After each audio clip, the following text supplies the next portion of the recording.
சேர்க்கை அப்படின்னா என்ன அப்படின்னா, ஒரு பூவில் எப்படி வந்து மகரந்த சேர்க்கை நடைபெற்று அடுத்த இந்த ஒரே மலரில் உள்ள கேரக்டர் வந்து இன்னொரு மலருக்கு ப்ரெசென்ட் ஆகி இந்த இதில் வந்து எவ்வளோ கெப்பாசிட்டி உள்ள காய் வந்து நம்மளுக்கு கொடுக்குதோ, அதே காய்கனி வந்து இன்னொரு மரத்தில் வந்து இதோட கேரக்டர் எல்லாமே அப்சர்வ் பண்ணியிருக்க மரத்துலையும் எப்படி தருதுன்னு சொல்கிறது தான் இந்த டாபிக். மகரந்த சேர்க்கை எப்படி நடக்குது பார்க்கலாமா? மகரந்த சேர்க்கை ஒன்று தன்மகரந்த சேர்க்கை, அயல் மகரந்த சேர்க்கைன்னு 2 மகரந்த சேர்க்கை இருக்குது.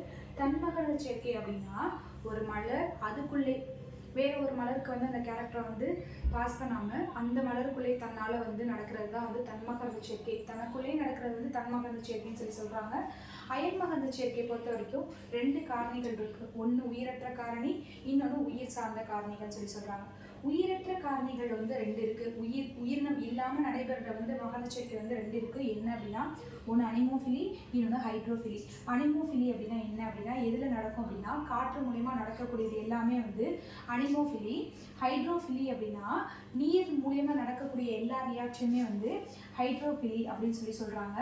இந்த 2ல் வந்து எப்படி மேம் வந்து மகரந்த சேர்க்கை நடக்குது அப்படின்னா, அனிமோஃபிலியை பொறுத்த வரைக்கும் காற்று ஒரு மலரில் வந்து ஸ்டிக்மா ஸ்டைல் இருக்குது அப்படின்னா அந்த இது காற்று அடிக்கிறது மூலயமா அதில் உள்ள துகள்கள் எல்லாமே கீழே விழுந்து இன்னொரு மலருக்கு போய் பாஸ் ஆகி அந்த இதை அப்படியே அப்சர்வ் பண்ணி அதோட கேரக்டர் எல்லாமே அப்சர்வ் பண்ணி இதே மலரில் கூடிய பண்புகள் எல்லாமே ஒரு மலரில் ப்ரெசென்ட் ஆகி அந்த தாவரத்தில் வரக்கூடியது தான் வந்து அனிமோஃபிலி. அது வந்து காற்று மூலியமாக நடைபெறுது அப்படின்னு சொல்லி சொல்கிறாங்க.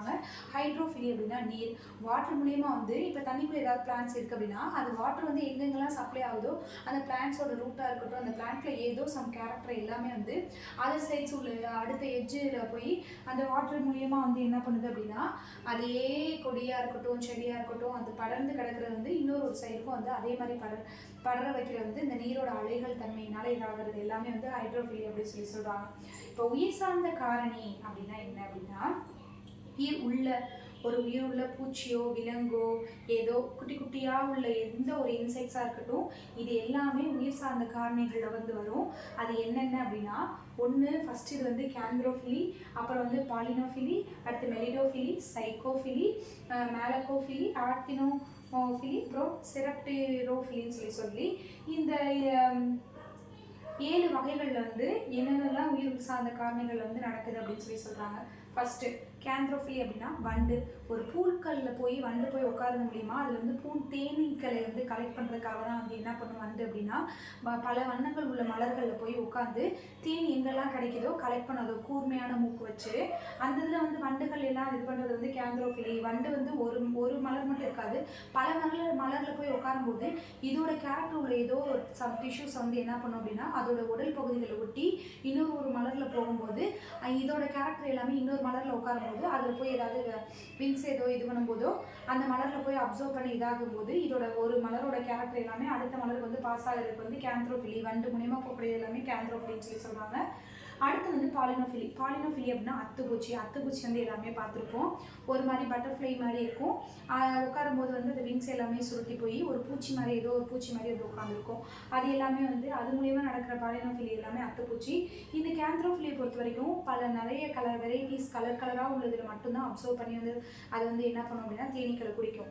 இந்த பாலினோஃபிலியை பொறுத்த வரைக்கும் கலர் இல்லாத மலர்களில் மட்டும்தான், கலர் இல்லாத மனம் இல்லாத மலர்களில் மட்டும் நடக்கக்கூடிய மகரந்த சேர்க்கை தான் வந்து பாலினோஃபிலி அப்படின்னு சொல்லி சொல்கிறாங்க.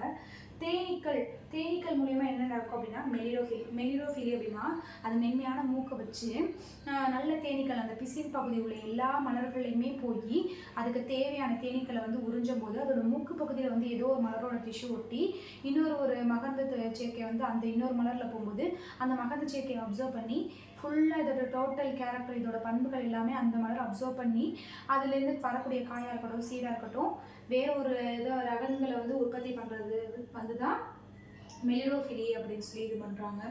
இந்த சைக்கோஃபிலி அப்படின்னா என்ன அப்படின்னா பட்டர்ஃப்ளை அப்படின்னா எல்லா விதமான பட்டர்ஃப்ளைஸுமே என்ன பண்ணும் அப்படின்னா நிறைய கலரோட பட்டர்ஃப்ளைஸ் வந்து அழகழகாக இருக்கும். இருந்தாலும் அதே மாதிரி அதோட அழகழகு தன்மையை பார்த்து தான் நிறைய அழகழகான மலர்களில் போய் உட்காந்து தேனீக்களை குடிக்கும். அது ஒருலேருந்து இன்னொரு இது போகும்போது அது மாதிரி கேரக்டர் என்ன பண்ணும் அப்படின்னா அதோட பண்புகள் வந்து ஒரு மலர் விட்டு ஒரு மலர் அடுத்தடுத்த மலர் போய் அடுத்தடுத்த இதில் வந்து செடியில் வந்து அதோட கேரக்டர் எல்லாமே அப்சர்வ் பண்ணி இதாகும் அப்படின்னு சொல்லி இது பண்ணுறாங்க.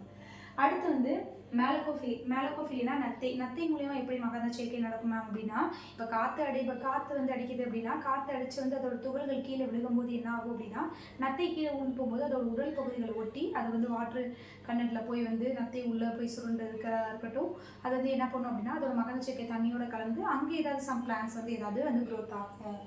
அடுத்து வந்து பறவைகள் மூலியமாக நடக்கக்கூடியது எல்லாமே என்ன அப்படின்னா ஆர்னித்தோஃபிலி அப்படின்னு சொல்லி இது பண்ணுறாங்க. ஆர்னித்தோஃபிலி அப்படின்னா என்ன அப்படின்னா பறவை ஆர்னித்தோ அப்படின்னா பறவைகள் நல்லா பறக்கக்கூடியது, உயர இது பண்ணக்கூடியது மூலியமாக நடக்கக்கூடியது தான் வந்து ஆர்னித்தோஃபிலின்னு சொல்லி சொல்கிறாங்க. ஆர்னித்தோஃபிலி அப்படிங்கும்போது பறவைகள் வந்து ஏதாவது ஒரு விதை உள்ள கனியை சாப்பிடும்போது பறந்து போகும்போது அதோட விதை வந்து வாயிலேருந்து கீழே விழுகிறதா இருக்கட்டும், இல்லை அது எச்சங்கள் வழியாக வரதா இருக்கட்டும், ஒரு மலரில் போய் இன்செக்ட் பண்ணுறதா இருக்கட்டும். ஒரு காயை கடிச்சிட்டு இன்னொரு காயை கடிக்கும்போது இந்த காய் கடிச்சோட துகள்கள் வந்து இன்னொரு மரத்தில் போய் அப்சர்வ் பண்ணும்போது, அந்த கனியை வந்து அப்சர்வ் பண்ணும்போது வேற ஒரு மரத்தோட பண்புகள் எல்லாமே என்ன பண்ணும் அப்படின்னா ஒரு பழத்தை கடிக்கும் போது அந்த இதுலேருந்து வரக்கூடிய விதைகள் எல்லாமே வந்து ஒரு புதிய தோற்றத்தை வந்து உண்டு பண்ணும். அடுத்து வந்து செராப்டிரோஃபிலி பொறுத்த வரைக்கும் வவ்வால்லாம் என்ன பண்ணும் அப்படின்னா மரம் விட்டு மரம் வந்து நிறைய விதமான கனிஞ்சு இருக்கிற கனிகளை மட்டும்தான் வந்து வவ்வால் வந்து சாப்பிடும். அது மாதிரி வந்து கனிகளை சாப்பிடும்போது அதில் வந்து கனிகளோட விதைகள் வந்து மேலே ஹைட்லேருந்து இது பண்ணும்போது கீழே விழுகும்போது அதோட மகரந்த சேர்க்கை என்ன பண்ணும் அப்படின்னா ஃபுல் அண்ட் ஃபுல் கீழே என்னென்ன மரங்கள் இருக்கோ எல்லா மரங்களுமே ஸ்ப்ரெட் ஆகும். அதோட எச்சம் வழியாக இருக்கட்டும், இதோட நோஸ் பகுதியில் இருக்கட்டும், நிறைய விதமான கேரக்டர் வந்து ஒரு பழம் விட்டு அடுத்த பழம்னு கடிக்கும்போது அதுலேருந்து எல்லா விதமான மகரந்த சேர்க்கை வந்து நடக்கக்கூடியது வந்து செராப்டிரோஃபிலி அப்படின்னு சொல்லி சொல்கிறாங்க. அடுத்த டாபிக் வந்து கருவுறுதல் அப்படிங்கும்போது எதில் வந்து கருவுறுதல் வந்து நடைபெறுது அப்படின்னா மலரில் தான் வந்து கருவுறுதல் நடைபெறுது. அந்த கருவுறுதலை பொறுத்த வரைக்கும் இந்த மலரில் வந்து இந்த சூலக முடியாக இருக்கட்டும், இந்த சூழ் தண்டு, இது சூலக முடி, இது வந்து சூழ் தண்டு, சூழ் காம்பு, சூழ் தழும்பு, சூழ் துளை, சூழ் திசு எல்லாமே வந்து இந்த இதில் வந்து மகரந்த சேர்க்கையில் வந்து இதாகுது. இதை வந்து சூலக முடியில் வந்து மகரந்த சேர்க்கை எப்படி நடைபெறும் அப்படின்னா இந்த சூழ் முடி மேலே உள்ள சூலக முடி மூலியமா அந்த குட்டி குட்டியாக அந்த எல்லோ கலரில் இருக்கிறது மூலியமா தான் வந்து என்ன பண்ணுது அப்படின்னா இந்த மகரந்த சேர்க்கை வந்து மலரில் நடைபெறுது அப்படின்னு சொல்லி சொல்கிறாங்க.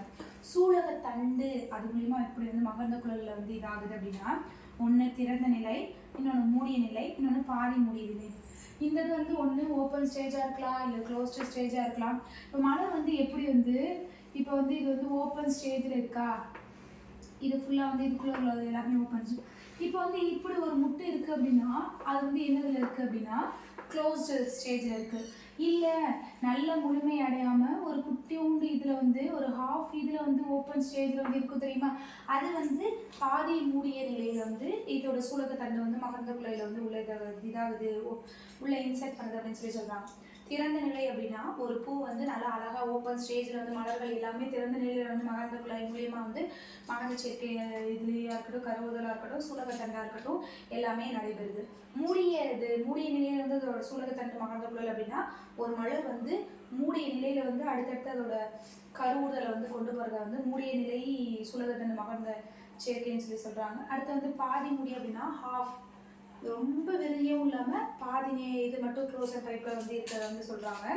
சூழ்துளை வந்து எப்படி வந்து உள்ளே நுழையுது அப்படின்னா ஒன்று வந்து இதோட வந்து உள்ள டேரெக்டாக வந்து உள்ளே இன்சர்ட் ஆகுறது, இன்னொன்று வந்து சலாசா அப்படிங்கிறது வந்து மேலேருந்து கீழே வருது, இன்னொன்று சூழ்துளை உரை, இதோட உரை மாதிரியா இருக்கிற இந்த அமைப்பில் வந்து என்ன பண்ணுது அப்படின்னா உள்ளே போய் செக்ரெட் ஆகுது. இந்த இது மாதிரி உள்ள அந்த விதை பகுதியில் வந்து இதோட எட்ஜு பகுதியிலே போய் செட்டில் ஆகுறது தான் வந்து என்ன அப்படின்னா உரை பகுதியில் வந்து உரை பகுதியில் போய் எட்ஜ் ஆகுது. இதை வந்து என்ன பண்ணோம்னா டேரெக்டாக கீழேருந்து போகிறது வந்து சூழ்துளை உள்நுழைதல், இப்போ மேலேருந்து வர்றது வந்து சலாசா, இதோட நடு பகுதியில் வந்து இது சலாசா, இதை வந்து உள்நுழைதல், இது வந்து இதோட உரை பகுதியில் வந்து சூலகத்தண்டை வந்து எப்படி உள்நுழைது. சூலகத்தண்டை பொறுத்த வரைக்கும் சூழ்துளை இருக்கும், சூழ் உரை இருக்கும், சூழ் காம்பு இருக்கும், சூழ் தழும்பு இருக்கும். எல்லா விதமான மெத்தடுமே இந்த சூலகத்தில் வந்து குறுக்குவெட்டு தோற்றமாக இருக்கட்டும், இதோட மகரந்த சேர்க்கை இருக்கட்டும், மகரந்த குழலாக இருக்கட்டும், எல்லாத்துலேயுமே இந்த ஃபங்க்ஷன்ஸ் நடக்குது அப்படின்னு சொல்லி சொல்கிறாங்க. அடுத்து கரு உருவாக்கம். ஒரு கரு வந்து எப்படி உருவாக்கும் அப்படின்னா இப்போ வந்து கரு உருவாகிறது வந்து முட்டையிலேருந்து வந்து கரு உருவாகும். அதே மாதிரி மலரை பொறுத்த வரைக்கும் பிளான்ட்டை பொறுத்த வரைக்கும் மலர்லேருந்து தான் இதோட கரு உருவாக்கம் வந்து இதாகும். இதுலேயே வந்து 2 இதாக இருக்கும், ஒன்று இருவித்தலை, இன்னொன்று ஒருவித்தலை. இருவித்தலை தாவரத்துக்கு வந்து ஒரு எக்ஸாம்பிள் வந்து சைஸர் அரிசினேட்டர், ஒருவித்தலை தாவரத்துக்கு வந்து ஒரேகா சட்டைவா. இருவித்தலை தாவரம் வந்து கொண்டக்கல்ல, கொண்டக்கடலை வந்து நம்ம எல்லாமே ஸ்நாக்ஸ் ஒரு ஃபுட்டாக வந்து எடுத்துக்கிறது. இது ஒரு விதத்துல தாவரத்துக்கு வந்து ஒரே சதவா டெய்லி நம்மளோட ஒரு ரொட்டீன் லைஃப்பில் வந்து நம்ம ரைஸ் வந்து யூஸ் பண்ணுவோம். அந்த இதுதான் வந்து ஒரு விதலை தாவரத்துக்கு வந்து எக்ஸாம்பிளாக சொல்கிறாங்க. இருவித்தலை தாவரத்தை பொறுத்த வரைக்கும் அதோட விதைகள் வந்து முளைக்கும் போது 2 ஷேப்ஸாக உடஞ்சி நடுவுலேருந்து அதோட செடி வந்து முளைச்சி வர்றது தான் வந்து இருவித்தலை தாவரம். அது ஒரு விதலை தாவரத்தை பொறுத்த வரைக்கும் அதோட இது ஒரே ஒரு நெல்மணியை போட்டால் அதோட ஒரு கொத்து இதாக வந்து நெல் வந்து மணிகள் வந்து அறுவடை பண்ணுறதுக்கான கெப்பாசிட்டி வந்து இந்த ஒரு விதலை தாவரத்தில் வந்து இருக்குது. கருவுரா இனப்பெருக்கம். இந்த கருவுரா இனப்பெருக்கம் ஃபுல்லாகவே என்ன இதாகும் அப்படின்னா ஃபுல் அண்ட் ஃபுல் வந்து பூக்கள் மூலியமாக தான் நடைபெறும். அடுத்து வந்து பல்கரு நிலையை பொறுத்த வரைக்கும் விதையுடைய எந்தெந்த பழங்கள் இருக்கட்டும், கனிகளாக இருக்கட்டும், நிறைய விதமான குட்டி குட்டியான ஒரு ஃப்ரூட்டாக இருக்கட்டும், எல்லாத்துலேயுமே வந்து என்னென்னா பல்கரு நிலை விதை வந்து நிலை வந்து இதாகுது அப்படின்னு சொல்லி சொல்கிறாங்க.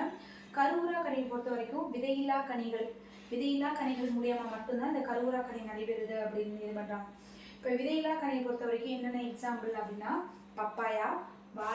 பப்பாளி, வாழைப்பழம், திராட்சை. இது 3 மட்டும் இல்லாமல் விதையே இல்லாமல் நிறைய விதமான பழங்களை வந்து நம்ம அன்றாட வாழ்வு வந்து எடுத்துக்கிறோம். அந்த இது எல்லாமே என்ன அப்படின்னா இந்த கருவுரா கனிக்கு எக்ஸாம்பிளாக வச்சுக்கலாம். அந்த இதில் வந்து இது வந்து எதுக்கு வந்து யூஸ்ஃபுல்லாக இருக்குது அப்படின்னா ஒன்று தோட்டக்கலை வல்லுநர்களுக்கும் அதை கையாளுறதோட திறன் வந்து ஈஸியான மெத்தடில் வந்து இருக்கும் ஃபஸ்ட்டு. செகண்ட் இது வந்து ஒரு ஜூஸாக, ஒரு ஜெல்லியாக, ஒரு ஜாமாக வந்து நம்ம ரெடி பண்ணலாம். ப்ளஸ் மதுபான வகைகள்லேயும் என்ன பண்ணுறாங்க அப்படின்னா இந்த மாதிரியான பழங்களையும் வந்து உள்ளே இன்செர்ட் பண்ணி தான் அந்த ஆல்கஹால் இது இல்லாமல் வந்து மதுபானங்கள் எல்லாமே ரெடி பண்ணுறது எல்லாமே இந்த ஃப்ரூட் மிக்சர் இதில் தான் இது பண்ணுறாங்க. நிறைய விதமான ஜூஸ் ஐட்டம் எல்லாமே வந்து இந்த கருவுரா கனியில் வளரக்கூடிய பழங்கள் வச்சு தான் நம்மளுக்கு எல்லாமே ரெடி பண்ணுறாங்க அப்படின்னு சொல்லி சொல்கிறாங்க. இந்த டாபிக் வந்து இதோட முடிஞ்சிருச்சு. நம்ம வந்து இந்த டாப்பிக்கில் வந்து பாலில்லா இனப்பெருக்கம், பால் இனப்பெருக்கம் அப்படின்னு சொல்லிட்டு 2 பார்த்தோம். அதுக்கப்புறம் வந்து எப்படி வந்து மகரந்த சேர்க்கை வந்து எப்படி நடைபெறுது அப்படின்னு சொல்லிட்டு பார்த்தோம். அதில் வந்து கருவுறுதல் எப்படி இதாகுது, அதோட மகரந்த சேர்க்கையோட குறுக்குவெட்டு தோற்றம் என்னன்னு பார்த்தோம். அதுக்கப்புறம் கருவுறுதலில் வந்து எப்படி வந்து சூலகத்தண்டு அந்த இதெல்லாம் எப்படி வந்து ரியாக்ட் பண்ணுது அப்படின்னு சொல்லிட்டு பார்த்தோம். கரு உருவாக்கமாக இருக்கட்டும், அது இருவித்திலை தாவரம், ஒரு வித்திலை தாவரமாக இருக்கட்டும், கருவுரா இனப்பெருக்கமாக இருக்கட்டும், அதோட முட்டை எம்ப்ரியோ சாக் அந்த இதாக இருக்கட்டும், பல்கரு நிலை, கருவுரா கனி, இது எல்லாமே வந்து இந்த ஃபர்ஸ்ட் லெசனோட முடிஞ்சு கம்ப்ளீட் ஆயிடுது.